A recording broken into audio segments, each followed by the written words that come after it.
Hello everyone and welcome. Today we are going to tackle a word that gets thrown around all the time, strategy. But it's so much more than just a buzzword for the boardroom, you know? It's really a blueprint for taking intentional action. We're going to break down exactly how you can build one, step by step. So let's just start with a really big question. Think about your organization's future for a second. Is it something that just happens, or is it something you are actively, intentionally building?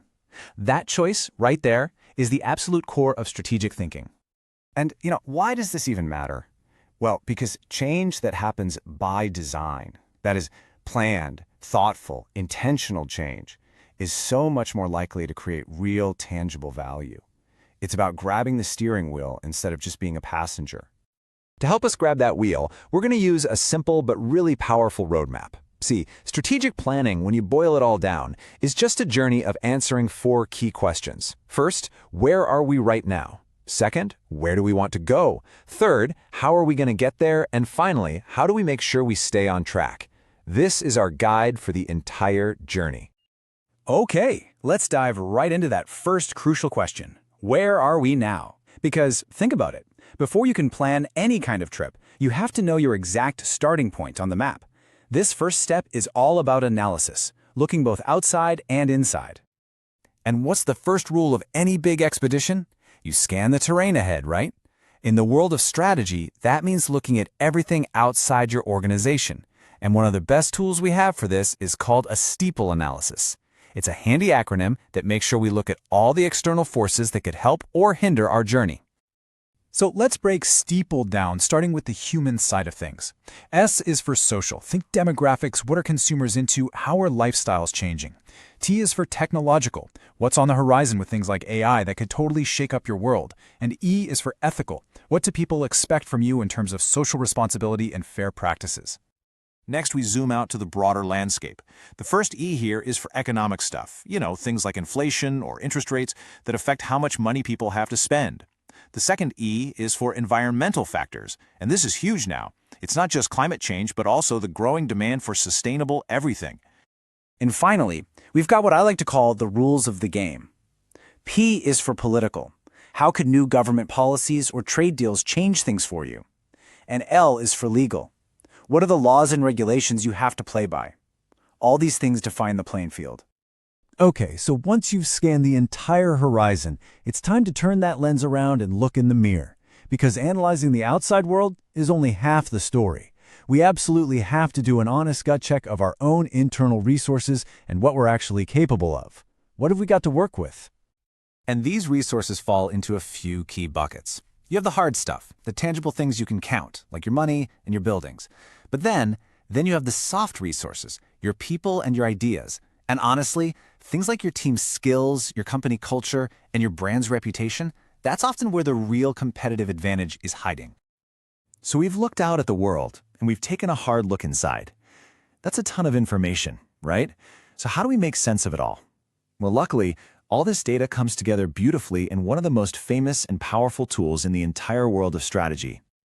This SWOT analysis. I'm sure you've seen this before, but its real power is its beautiful simplicity. This little 4-box grid is where it all comes together. It forces us to organize our internal factors, our strengths and weaknesses, and see how they stack up against the external factors, the opportunities and threats. It's where your reality meets the real world. And here it is. This is the aha moment where it all clicks. Your strengths and weaknesses, bam, those come directly from that internal resource audit we just talked about. And those opportunities and threats, they are pulled straight from that external steeple analysis we did. You see how it all fits together? It's not just a bunch of random lists, it's a complete interconnected system. Fantastic. Okay, so now that our SWOT analysis has given us a crystal clear, totally honest picture of our starting point, we can finally lift our heads up, look to the horizon, and confidently answer that second big question. Where do we want to be? This part of the journey starts with your mission. Your mission is your purpose, right now in the present tense. It answers the most basic questions. Why are we even here? What do we do? It's your anchor. Your vision, on the other hand, is your destination. It's that inspiring, vivid picture of what success looks like way down the road. It's not about who you are today, but who you want to become. A really great vision should feel a little bit scary, and it should get everyone excited to build that future.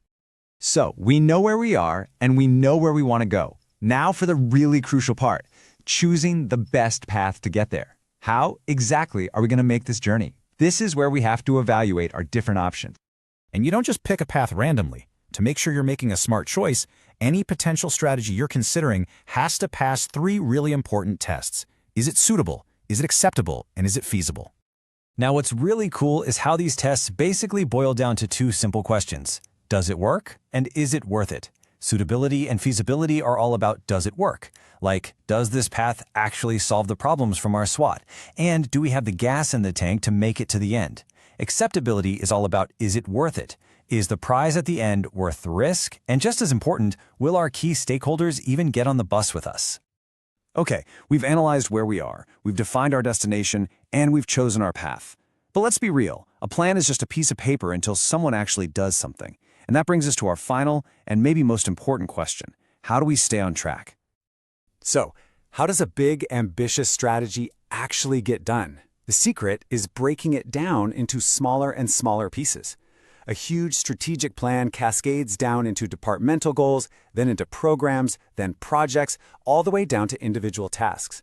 And the absolute key to making this work is that every single little piece has dedicated resources and, critically, clear lines of responsibility. Someone owns it. This is how you turn a grand vision into what people do day to day. And I really want to leave you with this final thought. A strategic plan is not a rigid turn-by-turn map. The world is going to change, the landscape will shift. Instead, think of your strategy as a compass. It gives you a clear direction, a true north, that allows you to navigate all the unexpected twists and turns along the way. The real question isn't whether you have a plan, but whether your plan is nimble enough to adapt. So, let me ask you, is your strategy a map, or is it a compass?